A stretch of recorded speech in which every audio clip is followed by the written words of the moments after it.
মানে পুরোটা থেকে বার কত পাবো, 3/2 পাবো। ঠিক আছে, আবার দেখো ভাগের কাজ আছে। ভাগের মানে কি উল্টে যাবে, মানে এখানে 2/3 একের সাথে 2/3 যোগ হবে।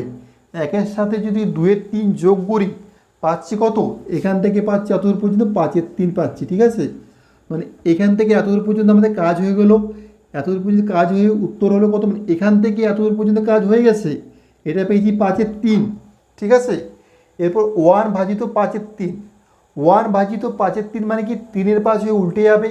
তো 3/5 হয়ে যখন উল্টে যাচ্ছে, 3/5 হয়ে নিচে 5 আছে উপরে 3 আছে, তাহলে 1+3/5, 1+3/5 মানে কত, 1+3/5 মানে 8/5 হচ্ছে। এখান পর্যন্ত কাজ হয়ে গেছে, 8/5 পেয়েছি। এরপর 1/8/5, 1/8/5 মানে কি 5, মানে 8/5টা উল্টে যাবে, মানে 5/8 হচ্ছে আমাদের